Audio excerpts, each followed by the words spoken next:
Boa tarde.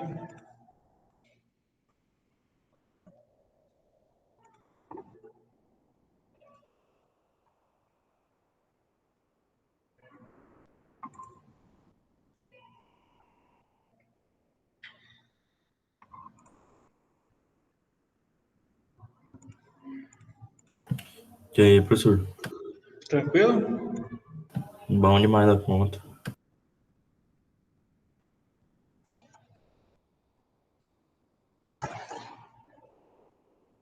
Página 102, viu, pessoal?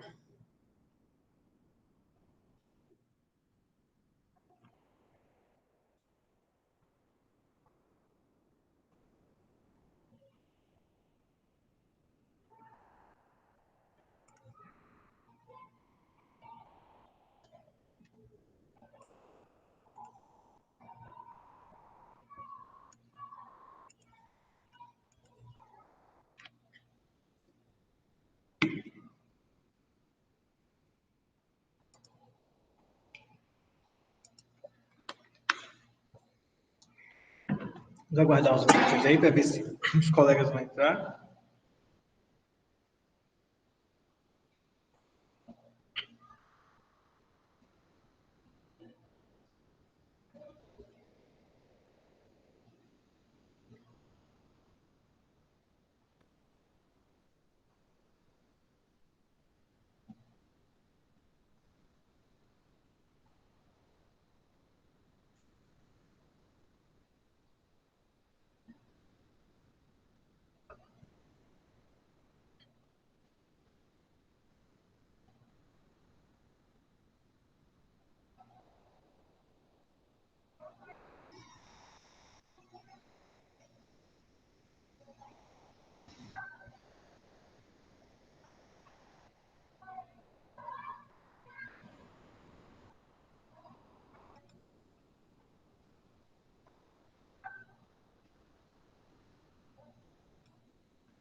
O pessoal quer entrar sem ser todo plural.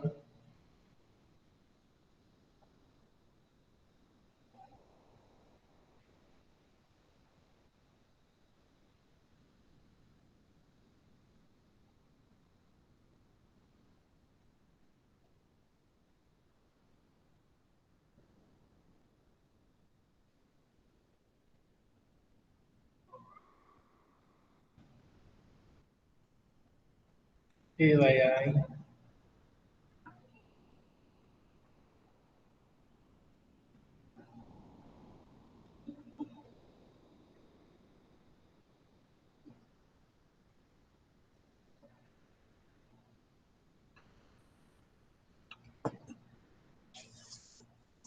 Só um minutinho, gente.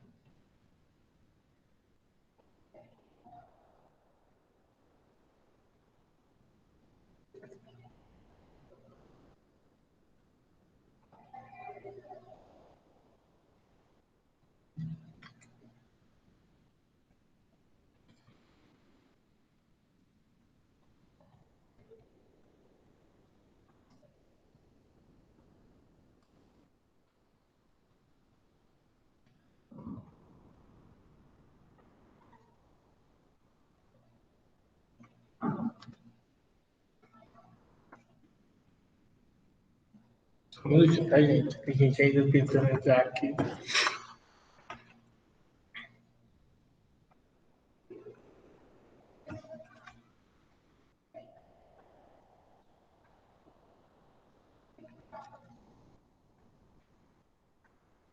Bom, vamos lá começar a aula.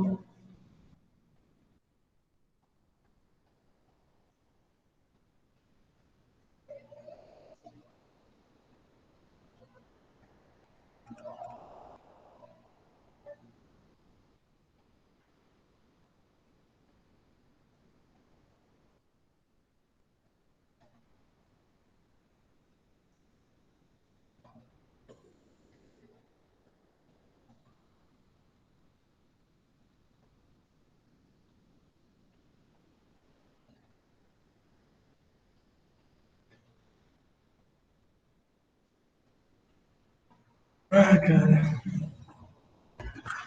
Vamos lá. Pessoal, boa tarde. A gente vai estar no início da nossa aula. Nossa aula de hoje, a gente vai encerrar esse caderno 9, tá? E, assim, eu não sei por que ele manda mensagem para vocês. Ele mandou mensagem para mim agora, assim, mas ele manda primeiro para os colegas tudinho me mandarem mensagem no WhatsApp aqui, mas não manda para mim, pô. É para ele mandar para mim quando ele mandar essas coisas para vocês.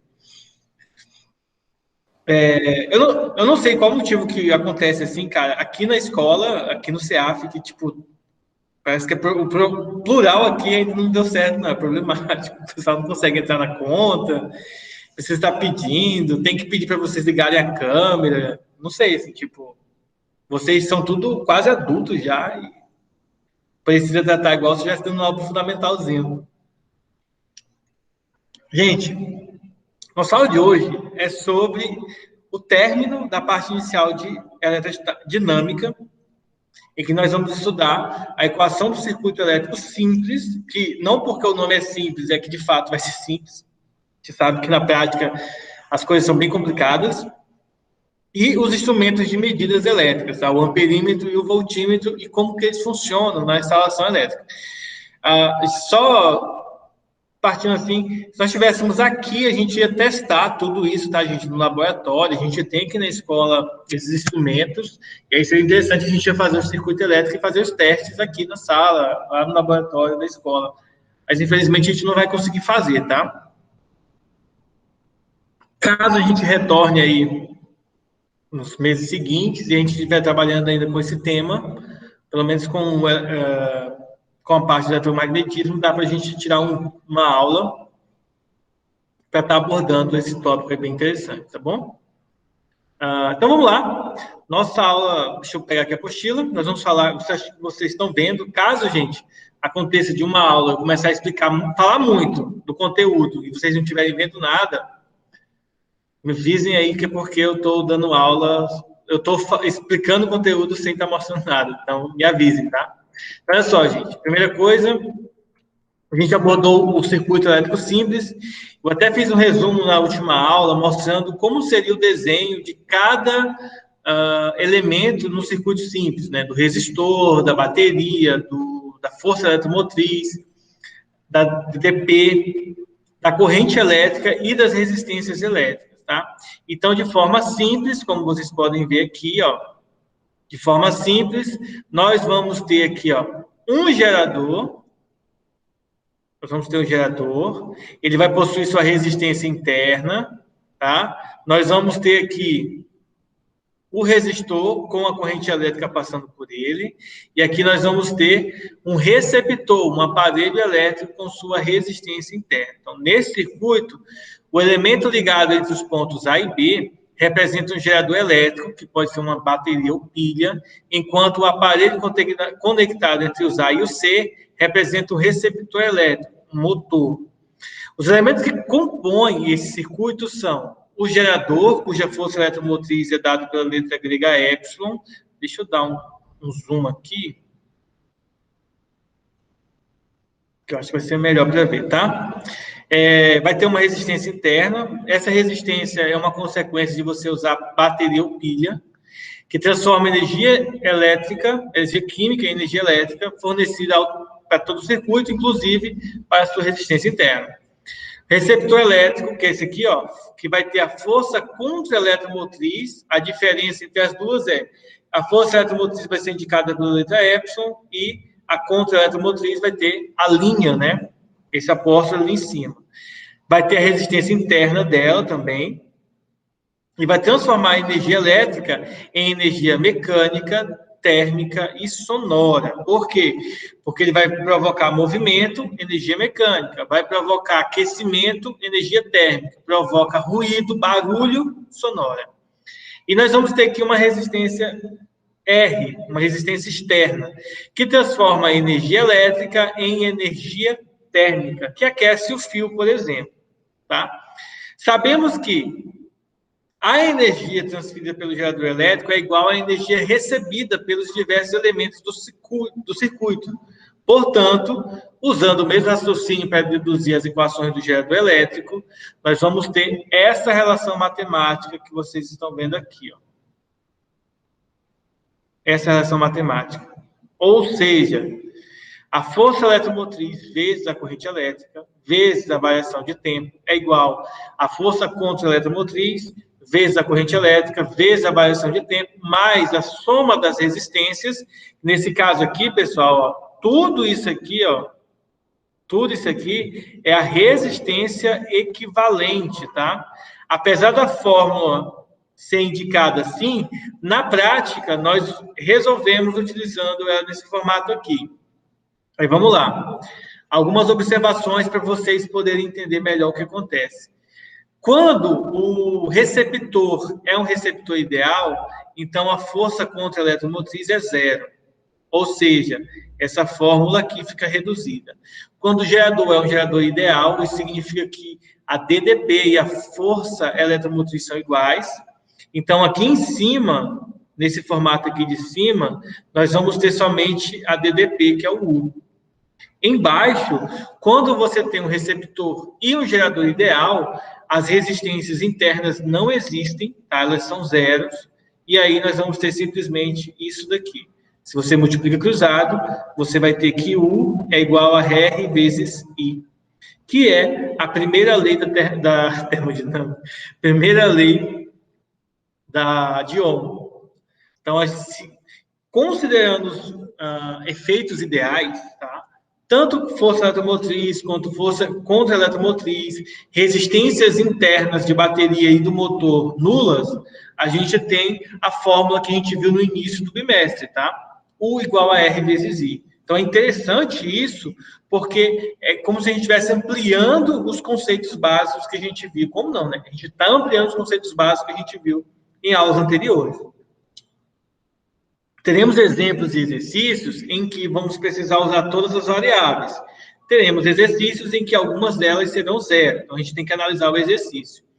De forma generalizada, se a gente tiver mais de uma pilha, mais de um motor, mais de uma resistência, nós vamos ter que a corrente elétrica é a somatória de todas as forças da eletromotriz, menos a soma de todas as forças contra a eletromotriz, dividido pela soma de todas as resistências elétricas. Nesse caso, tá, gente? Esse circuito vai estar em série. Nessa equação, o numerador representa a soma algébrica das forças eletromotriz e contra a eletromotriz, e embaixo, a soma das resistências, tá? Então, isso aqui, observação, tá, gente? Isso aqui é exclusivo para um circuito em série, porque no circuito em paralelo, a força eletromotriz é a mesma para todas as baterias e a resistência interna, a resistência equivalente, precisa ser calculada com aquela forma fracionária, tá? Então, 1 sobre a resistência equivalente é 1 sobre a resistência 1, mais 1 sobre a resistência 2, e assim por diante, quantas resistências forem necessárias para o problema. Aqui embaixo a gente vai ter os exercícios da aula de hoje. Eu vou resolver aqui com vocês. Deixa eu ver aqui. Eu vou copiar o enunciado lá no Paint, para resolver lá, que lá fica melhor de escrever. E aí eu mostro a resolução passo a passo e não simplesmente resolvida, tá? Essa resolução aqui é do turma.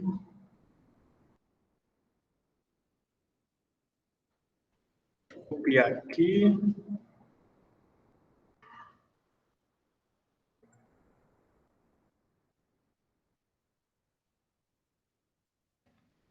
Vou começar aqui pela questão número 17, que diz o seguinte, ó.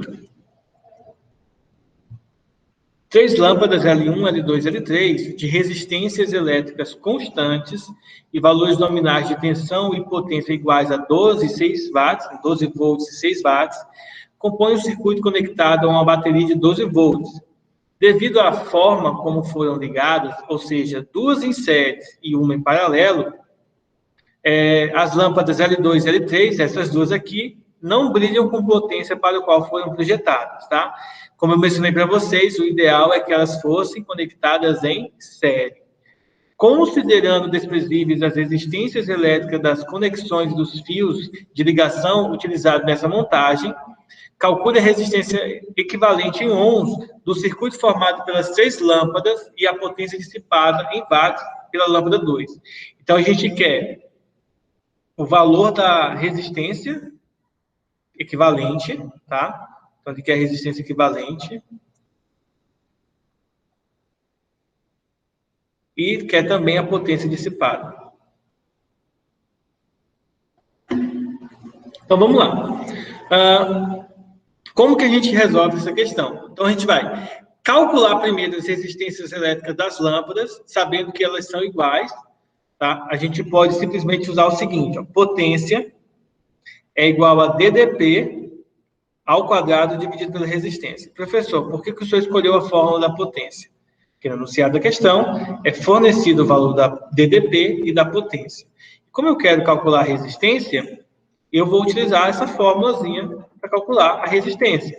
Bom, substituindo os valores, a potência é de 6 watts, a DDP é de 12 watts, então eu tenho essa expressão aqui matemática, tá?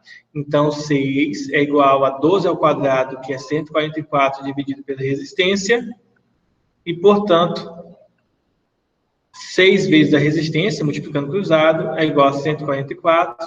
Logo, a resistência é 144 dividido por 6. Ora, 144 dividido por 6 é 24. 24 ohms. Esse é o valor da resistência equivalente do circuito, tá? Bom, da resistência do circuito.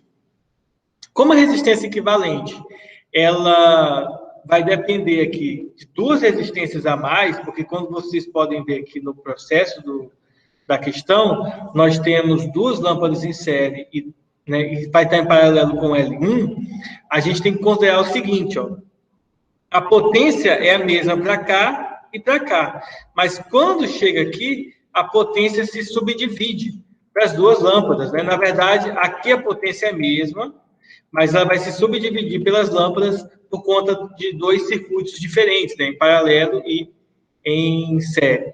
Então, nesse caso aqui, se eu disser que a resistência da lâmpada é R, as 3 vão ser R, tá?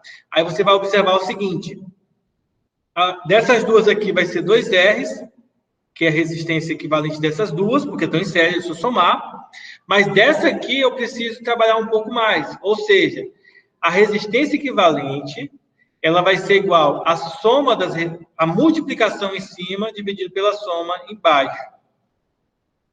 Entendendo que esse 2R's representa essas 2 lâmpadas aqui, cada uma com um R. Como elas são iguais, o dobro fica 2R's. Em cima, na resistência equivalente, eu vou ter 2R's ao quadrado, embaixo eu vou ter 3R's, tá?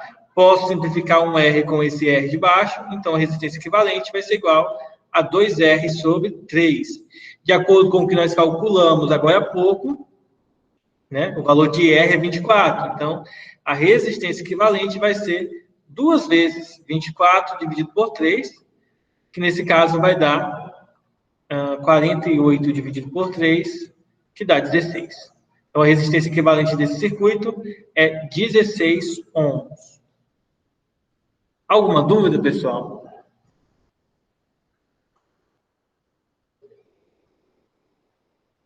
Observação. Primeira coisa que a gente calculou, deixa eu diminuir um pouquinho esse zoom. Ó, primeira coisa que a gente calculou aqui foi a resistência de uma lâmpada usando as informações nominais de potência e DDP das lâmpadas, tá? Calculamos de uma. Observando que a gente tem 3 lâmpadas, 2 em série e uma em paralelo, a gente vai utilizar a fórmula.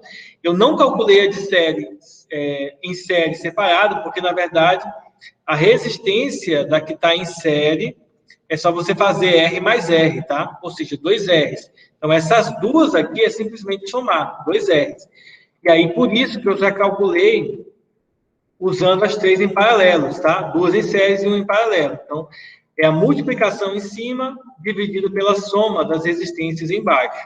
Faço o cálculo e simplifico, substituo o valor da resistência R e depois descubro o valor da resistência equivalente. Só isso acaba a questão? Não, porque a gente só calculou a resistência equivalente. Ainda falta calcular o valor da potência dissipada. Professor, mas o senhor não fez a potência aqui? Não, isso aqui foi para calcular a resistência em uma única lâmpada.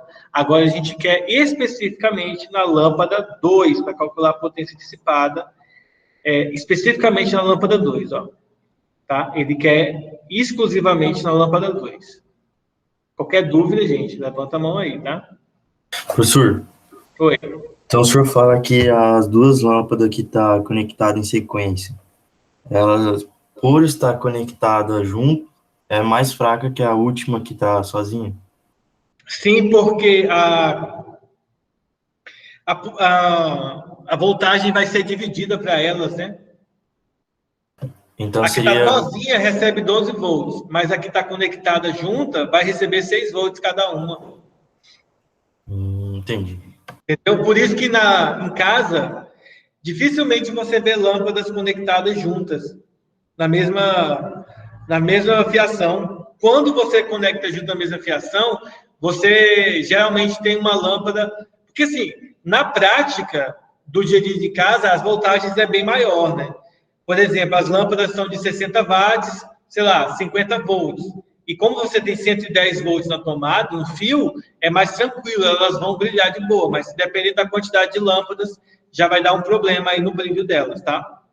É igual Porque tem uma luz que é conectada com o chuveiro aqui, tipo, aí você põe no gelado, a luz liga. Você põe no meio termo lá, a luz fica só meia fase. Você põe no quente, a luz apaga. Porque o chuveiro puxa toda a voltagem, toda a corrente elétrica para ele, porque é bem potente. E esse é um cuidado que tem que ter nesse caso, tá? Não é bom você fazer. O chuveiro elétrico, por exemplo, é interessante que ele seja conectado sozinho, que tenha um disjuntor só para ele. Porque quando você usa o chuveiro elétrico, você pode perceber que na maioria das casas, ligou o chuveiro elétrico, as lâmpadas começam a trepidar. A luz começa a piscar. Mas é por conta da forma como foi instalada. Por isso que é ideal um eletricista, tá, gente? Para fazer a instalação. Para a gente finalizar, a gente vai calcular agora a potência dissipada na lâmpada 2. Então, a gente vai utilizar a mesma fórmula que a gente utilizou aqui, mas nós vamos especificar isso para a lâmpada 2. Então, nós vamos chamar potência 2, DDP 2 ao quadrado e resistência 2. Ao invés de nós utilizarmos os valores respectivos aqui, somente os valores respectivos aqui, nós vamos substituir os valores da DP da lâmpada 2, que nesse caso é 6, continua sendo 6, tá? A DP vai ser 6. Ah, professor, por que a DDP na lâmpada 2 vai ser 6? Aquilo que eu havia explicado. Na lâmpada em série, a voltagem é dividida pelas duas lâmpadas. Então, a lâmpada 2 vai receber 6 volts e a lâmpada 3, 6 volts. Essa aqui não importa, porque o que a gente quer utilizar é essa aqui. Mas, professor, como eu sei que vai ser 6 volts? Só pode dizer que é 6 volts porque as lâmpadas são iguais. Se fossem lâmpadas diferentes, aí a gente não poderia garantir que seriam 6, tá? Então, a TDP aqui, ó, é 6 volts ao quadrado, e a resistência, a gente calculou inicialmente, foi de 24 ohms. Cuidado, não é para substituir aqui a resistência equivalente, 16. A resistência equivalente é a resistência total do circuito. Eu só quero de uma das lâmpadas, que é 24. Observe que a resistência de uma lâmpada é maior do que das 3 juntas. Isso por conta da física por trás do circuito, tá? E aí, é só você resolver o produto aqui, né? Potência, que dá 36, e depois dividir por 24. 36 dividido por 24 dá 1,5 watts. Então, essa é a potência dissipada na lâmpada 2. Alguma dúvida? Tranquilo, né? Olha a Isabela. E aí, Isabela? Pessoal que está turistando na aula de física.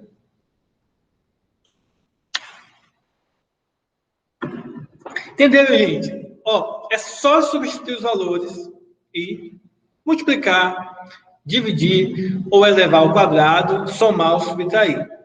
O problema é saber em qual momento usar a fórmula, né? Esse é o grande X da questão desses problemas de física. Vamos fazer agora a questão número 18, tá? Deixa eu copiar essa aqui. Calma aí, professor, calma aí. Eu ia mandar lá no grupo do WhatsApp para vocês. Ah, beleza, beleza. Que aí vocês copiam assim que terminar. Vou copiar aqui.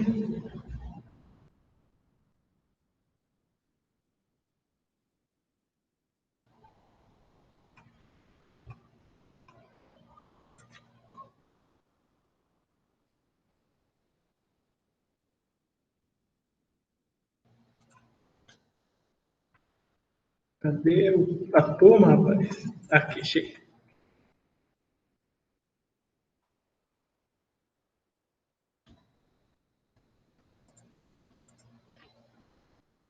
Então, vamos lá, vamos para o nosso próximo exemplo. Vou copiar ele aqui.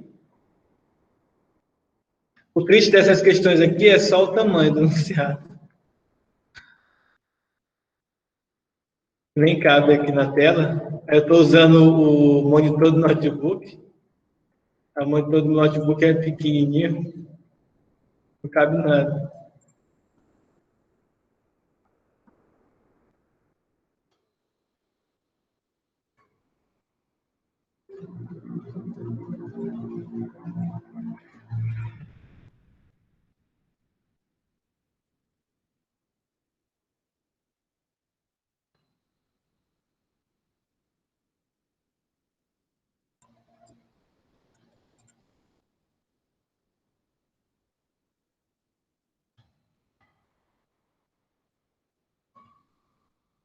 Então, vamos para o enunciado. Ó. Para ligar ou desligar uma mesma lâmpada a partir de 2 interruptores, que é o que eu fiz na minha casa, conectam-se os interruptores para que a mudança de posição de um deles faça ligar ou desligar a lâmpada, não importando qual seja a posição do outro. Essa ligação é conhecida como interruptores em paralelo, tá? Esses interruptores são um pouco mais caros, então se você for fazer isso na casa de vocês, o esquema é basicamente o seguinte, ó. Imagina que isso aqui é a sala de vocês, a sala, e que isso aqui é a porta da sala, tá? E aqui, por exemplo, seja a porta para ir para a cozinha. Então, você vai, por exemplo, você entrou na sua casa, você entrou, apertou o interruptor aqui, acende a lâmpada. Você caminha, vem para cá, chegou aqui, você apaga a lâmpada com o interruptor que está aqui. Analogamente, você pode apagar e acender a lâmpada por apagar e acender a lâmpada por esse interruptor. Não sei se vocês têm na casa de vocês, mas é bem interessante. Eu fiz lá na minha casa, dá um pouco de trabalho, porque você gasta muito fio, porque tipo, a lâmpada fica no meio e os interruptores ficam nos extremos, né? Então você gasta muito fio. Outro problema que eu achei chato é porque o conduíte é mais ou menos essa grossura, e dependendo da grossura do fio que você passa por dentro deles, só vai caber mesmo os fios da lâmpada, porque você vai ter que usar uns 6 a 8 cabos de fio, dependendo da quantidade de lâmpadas. No meu caso, eram 2 lâmpadas na sala, 2 no quarto, e aí eu tive que utilizar para cada lâmpada um par de 2 fios, fora o neutro e a fase, né? Que aí dava mais trabalho. Esse é o princípio, essa é a função do interruptor em paralelo, você poder acender e apagar uma lâmpada com qualquer um dos 2 interruptores. Isso é legal. Por exemplo, você coloca o interruptor do lado da sua cama, você liga e apaga a luz lá, e apaga e acende a luz na porta do seu quarto. Então, você entra, acende, deita, desliga. Bom, este interruptor é uma chave. Vamos lá. Esse interruptor é uma chave de duas posições constituída por um polo e dois terminais, conforme mostrado nas figuras de um mesmo interruptor, que é esse aqui, ó. Você vai ter um polo com dois outros polos, tá? Então, ele vai ter posição 1 e a posição 2. Na posição 1, a chave conecta o polo ao terminal superior e na posição 2, no inferior. O circuito que cumpre a finalidade de funcionamento descrita no texto é qual desses aqui? Então, vamos lá. Vamos analisar.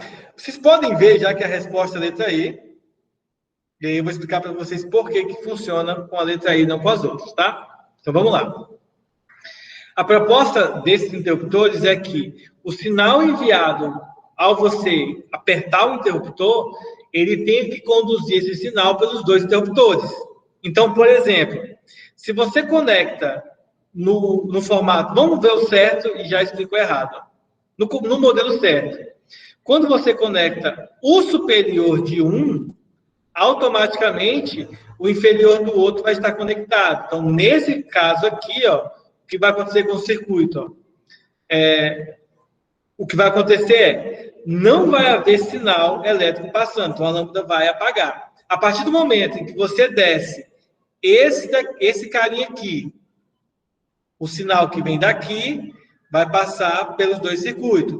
Mas se eu não descer essa chave, mas se eu subir essa chave, ele vai conectar também. Então, o processo correto é, esse que é o correto, porque quando você baixa essa chave, ou se você levanta essa, vai haver corrente elétrica passando. Vamos ver as duas situações, tá? Ó, a primeira situação, deixa eu copiar isso aqui, vou copiar aqui do lado, para não, aqui embaixo, para não influenciar no resultado de cima. Então, vamos pensar o seguinte. Aqui, esse daqui vai ser conectado aqui, e esse vai ser conectado, eu vou conectar esse aqui para cima, tá? Então, a gente vai considerar esses dois modelos. Deixa eu apagar esse aqui, e aqui eu vou apagar esse aqui. Ó, se você pega essa chave aqui de cima, pessoal, ó, se você pega essa chave aqui e baixa ela, ela vai ficar nesse formato aqui. Então, a corrente elétrica vai passar aqui, vai passar aqui, vai passar aqui, e aí vai acender a lâmpada. Agora, se você levanta, ao invés de você baixar esse aqui, você sobe esse, a corrente elétrica vem por aqui, passa por aqui, porque você, né, levantou a chave, e aí ela vai passar pela lâmpada e acende a lâmpada. Caso você deixe uma levantada e outra baixada, né, ou vice-versa, não vai haver passagem de corrente, a lâmpada está desligada nos dois casos. Então, por isso que esse aqui é o correto. Agora vamos analisar os outros para ver por que eles estão errados. Vamos lá. Nesse daqui, ó. Cadê? Nesse aqui, o que vai acontecer? Se você baixar essa chave aqui, ó, apesar da corrente elétrica entrar aqui e conectar aqui, não vai ter a chave de ligação com esse de cima para poder passar por outro interruptor. Logo, não tem como funcionar nesse modelo. Lembrando, uma coisa bem rápida aqui, que a questão já indica para a gente, ó. O fio tem que vir por aqui e conectar a lâmpada por esses dois polos. Entenderam? Então, por exemplo, nesse aqui, ó, quando a chave estiver ligada aqui, a lâmpada pode até acender. Mas isso só vai ocorrer quando essa estiver para cima e essa chave estiver para baixo. Quando estiver conectada do jeito que está aqui, ó, as duas para cima, apesar da corrente vir por aqui, ela não vem por aqui. Então, não forma um circuito fechado, não acende. Se você baixa esse aqui e deixa esse levantado, a corrente vai vir para cá, ó, e vai ficar presa aqui. Logo, não forma um circuito fechado. Então, essa aqui também não tem como promover a corrente elétrica para o circuito inteiro. Item C. Quando você levanta, se as duas estiverem levantadas, as duas chaves estiverem levantadas, beleza, a lâmpada acende. Mas se você baixa essa aqui e deixa essa aqui levantada, não tem, a corrente fica presa aqui, ó. Então, não vai funcionar. Se você deixa essa levantada e abaixa essa aqui, a corrente elétrica vai por esse caminho e fica preso aqui. Logo, não vai haver passagem de corrente para a lâmpada. Então, em várias situações, não acenderá a lâmpada. Então, tem duas posições específicas que ambas levantadas para poder funcionar. Então, nesse caso, vai ter luz na lâmpada, caso contrário, não tem. No item D, como vocês podem ver aqui, só vai ter, gente, luz se essa aqui estiver levantada e essa aqui estiver levantada, tá?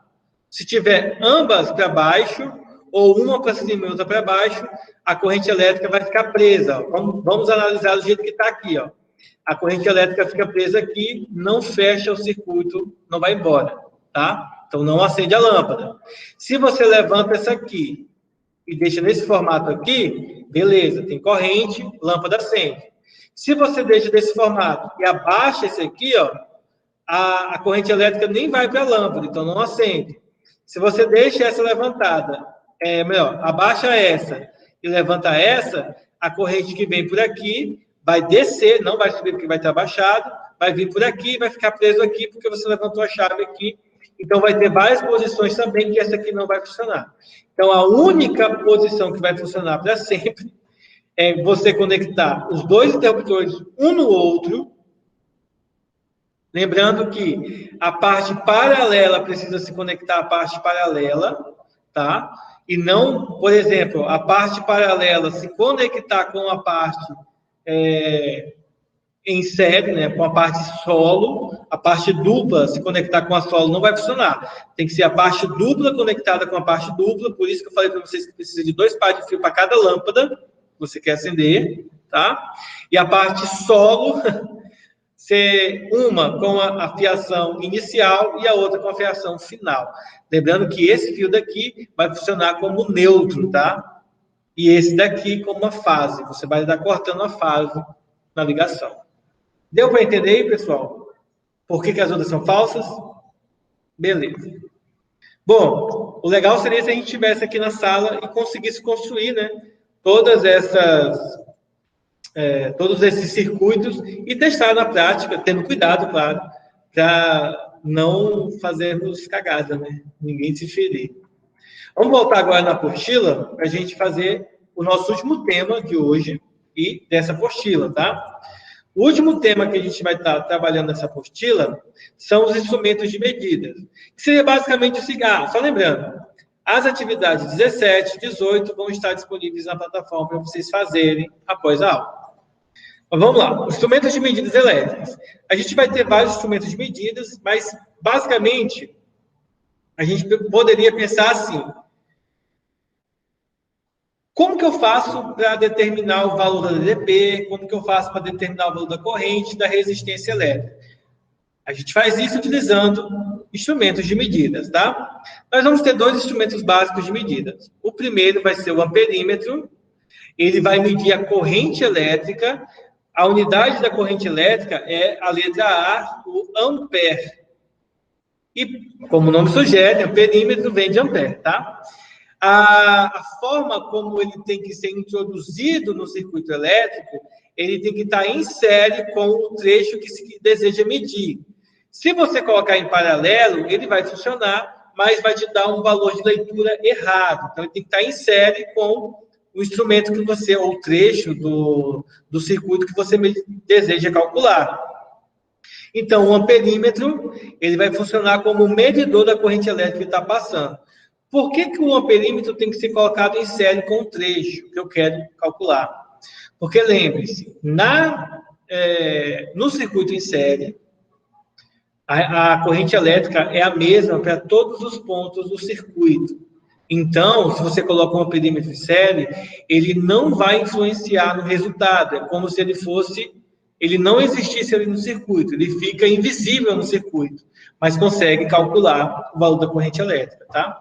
Ele vai ser indicado por uma bola e um azinho dentro. Então, o amperímetro vai ser indicado por esse símbolo no circuito, igual vocês podem ver aqui no material, tá? Vai ter essa indicação. Próximo instrumento de medida é um instrumento que mede a voltagem. O nome dele é voltímetro, como vocês podem ver aqui.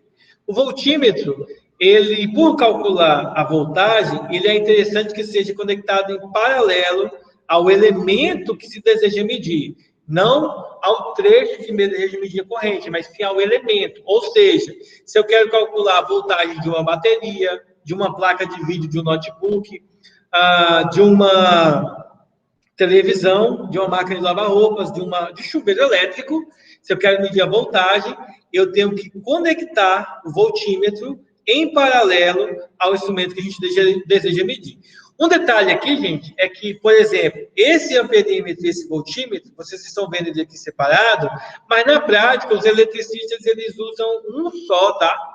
Tem instrumentos que vocês compram baratinho, que a gente pode comprar baratinho, entre aspas, né? Não tão caro, que você consegue calcular os dois. Inclusive, aqui na escola, no laboratório, tem. Que é nesse formato aqui, ó. Depois, acho que dá para mostrar aqui para vocês.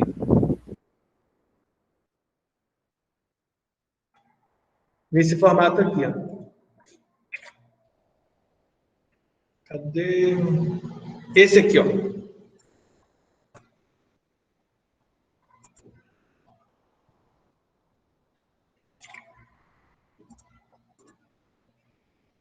Deixa eu ver se eu consigo dar um zoom. É nesse formato aqui. Você vai regular ele de acordo com essa chave aqui. E aí, dependendo da posição que você coloca, você consegue calcular a voltagem. Talvez não dê para você ver aqui a letra V, tá? E você consegue também calcular a amperagem, o amperímetro. Então, um instrumento só, você calcula as duas coisas. Aí, sai mais em conta, né? Talvez você comprar. Bom, então, como eu falei, quando aparecer aquele A do amperímetro, eu posso ignorar ele? Depende. É que você falou que não mudava nada, daí eu só... Não, mas geralmente, Heitor, as questões que te colocam para usar o amperímetro são questões que você vai calcular a amperagem.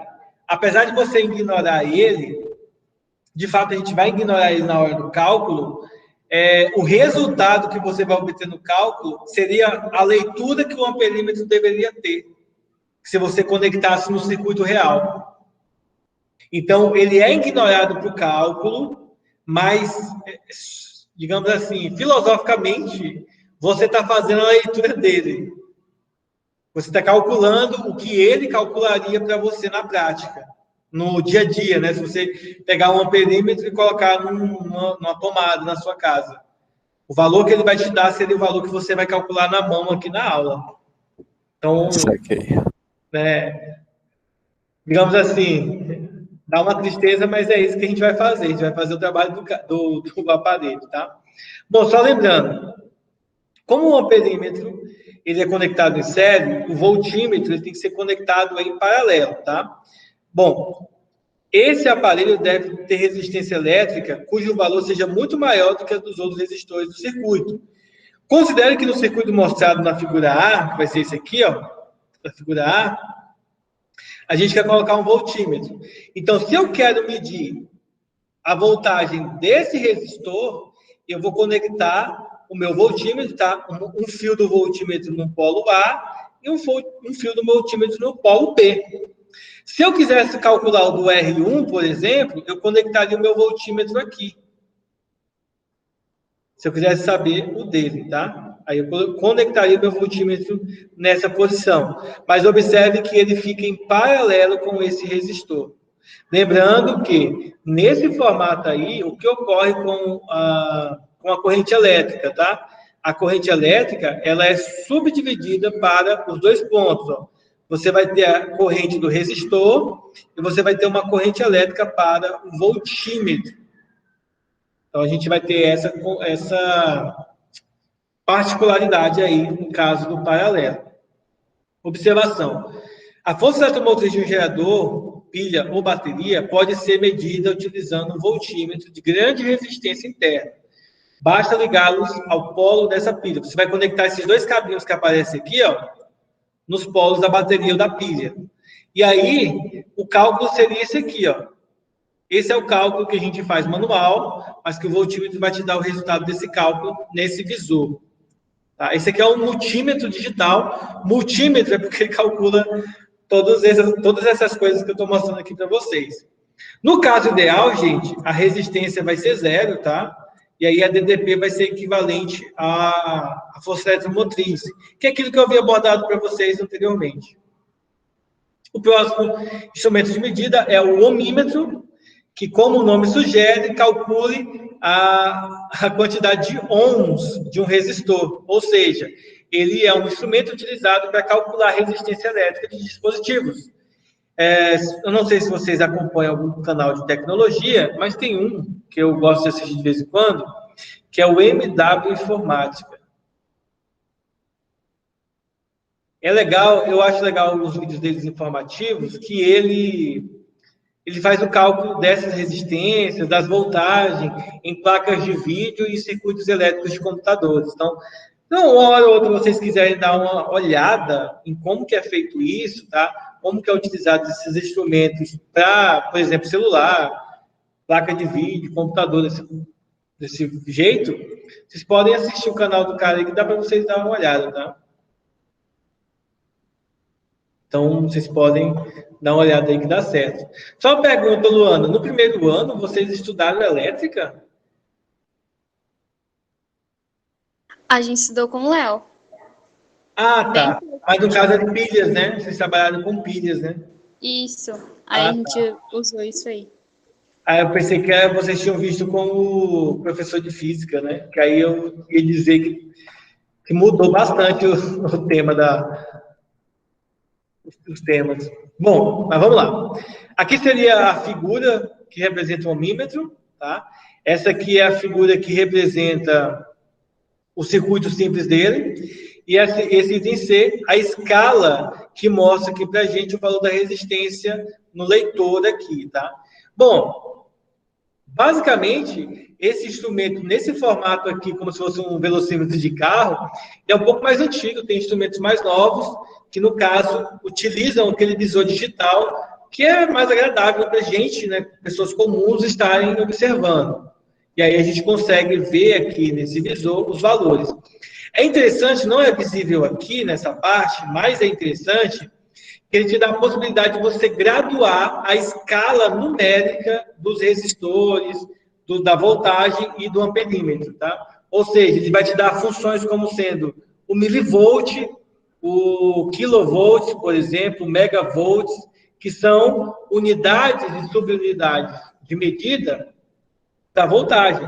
O milivolt é dividido a voltagem por 1000, o kilovolt é multiplicado por 1000 a voltagem e o megavolt é multiplicado por 1.000.000 a voltagem. Então, essas são escalas importantes, porque dependendo do circuito elétrico que você vai estar trabalhando, a voltagem vai ser tão alta que não vai aparecer no visor. Aí você vai ter que mudar ela por kilovolts ou por megavolts.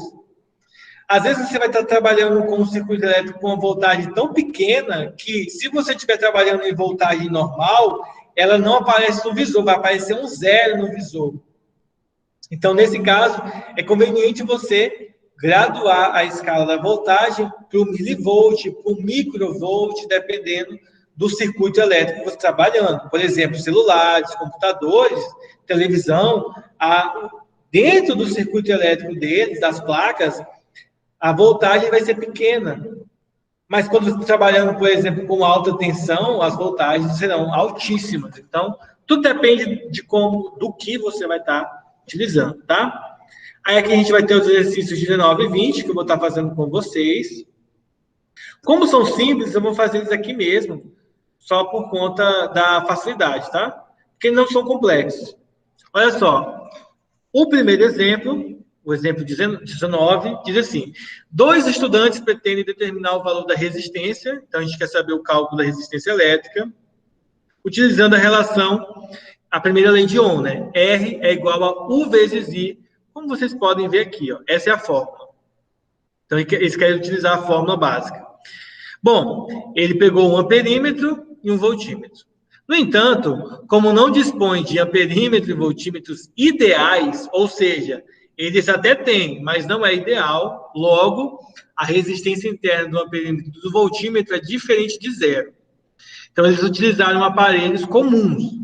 Na figura A, ele mostra os aparelhos, que os aparelhos foram ligados pelo primeiro aluno. E a B mostra como foi ligado pelo segundo aluno, tá? Aí a gente vai julgar provavelmente se é verdadeiro ou falso aqui, qual vai estar correto. Então, na figura A, a corrente elétrica que passa pelo resistor é a mesma medida pelo amperímetro. Então, vamos lá. Nesse caso, gente, a primeira parte, que é da corrente elétrica, está ok, ó, porque o resistor e o amperímetro estão conectados em série, um após o outro. Não tem nada entre eles. Então, se eles estão conectados em série, então, correto, ele vai ter a mesma leitura. Então, é como se o amperímetro fosse um fantasma aqui, aquilo que eu mencionei no início da aula, que até o Heitor perguntou. Agora, em relação ao voltímetro. O voltímetro mede a voltagem dos terminais da resistência elétrica de R, justifique sua resposta. Então, primeiro, o voltímetro mede a voltagem dos terminais da resistência elétrica e no amperímetro. Por quê? Porque nessa ilustração agora, você tem que tomar o seguinte cuidado, ó. O voltímetro está conectado tanto à resistência quanto conectado ao amperímetro. Então, ele está medindo a voltagem dos dois. Apesar que em corrente, o amperímetro aqui se torna um fantasma na corrente, ele não se torna um fantasma na voltagem. Porque o que acontece é, a voltagem, vamos supor que aqui seja 12 volts no total. Então, aqui vai ficar 6 volts e aqui 6 volts, se o amperímetro e a resistência tiverem resistências iguais. Caso um seja maior do que o outro, vai ser proporcional ao valor da voltagem, ok? Então, o amperímetro está ok, mas o voltímetro ele vai estar ok também, mas ele não vai medir a resistência elétrica só do resistor. Ele vai medir a voltagem da resistência elétrica e do amperímetro. Então, tem que ter esse cuidado aí. Já no item B, é pedido assim, o voltímetro mede a tensão entre os terminais de R e o amperímetro indica o valor da corrente elétrica pelo resistor, indique sua resposta. Então, nesse caso aqui, a primeira parte do voltímetro agora está ok, ele vai medir a voltagem do resistor, mas o amperímetro não vai estar ok.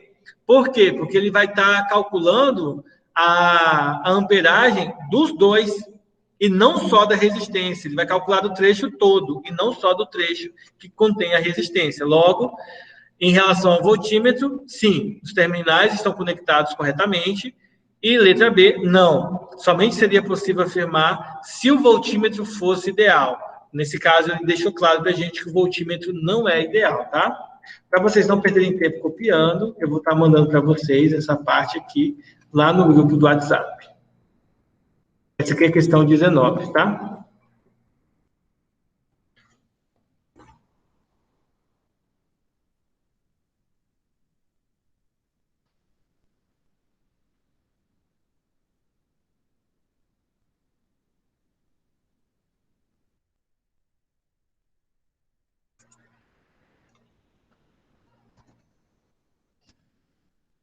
Vamos voltar agora aqui na apostila. Né? Que vocês não saíram dela. Tem a letra C. Que alterações deveriam ser feitas nesses aparelhos para que os resultados obtidos se aproximassem do real? Bom, o que deveria ser feito é, o amperímetro deveria ter resistência elétrica muito pequena, né, quase zero, e o voltímetro muito grande, tá? Beirando ao infinito. Essa seria a solução ideal para o voltímetro e o amperímetro. Porém, vale se ressaltar, né? Nesse caso, é porque ele está falando para a gente que eles não são ideais, então eles deveriam conter essas duas informações. Mandei lá também essa explicação lá no grupo. Agora vamos para a questão 20.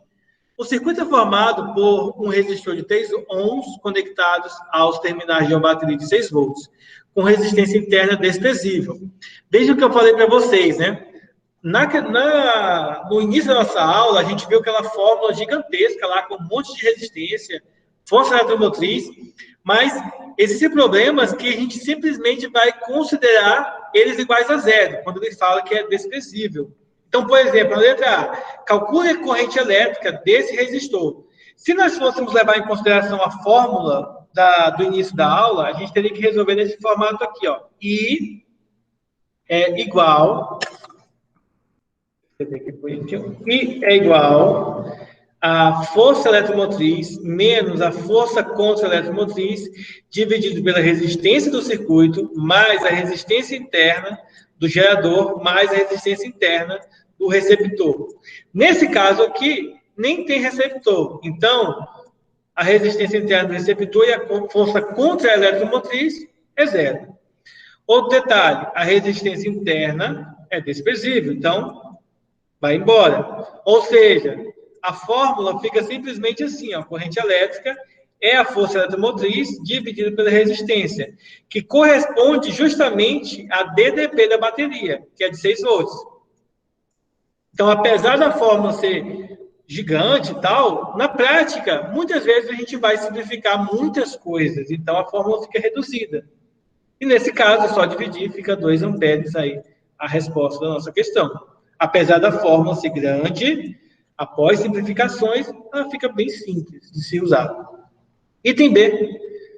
Associando em série com o resistor um amperímetro de resistência interna 1 ohm, que indicação ele apontará? Então, nesse caso agora, nós estamos colocando um resistor. Observe que não é um receptor. Se fosse um receptor, a gente teria que utilizar a força contra-eletromotriz. Mas como é só um resistor, não é um receptor, a nossa fórmula ainda fica simples, tá?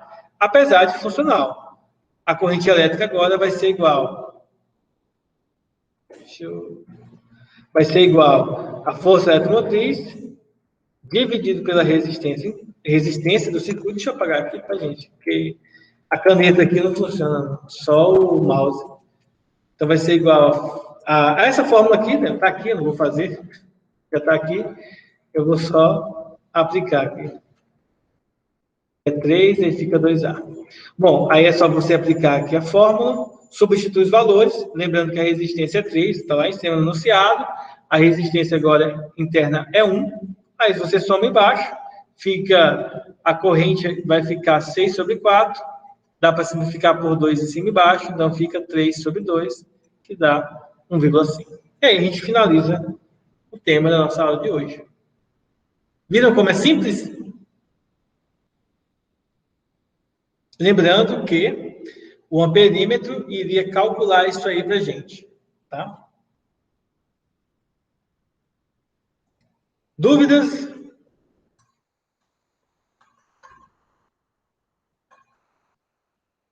Bom, então, vamos finalizar a nossa aula por aqui. Eu vou estar mandando para vocês as 4 atividades lá na plataforma. Eu aviso vocês no grupo. Então, tentem fazer ainda hoje, já para não ficar com nada acumulado. E, pessoal, um abraço e até segunda-feira, viu? Falou! Falou.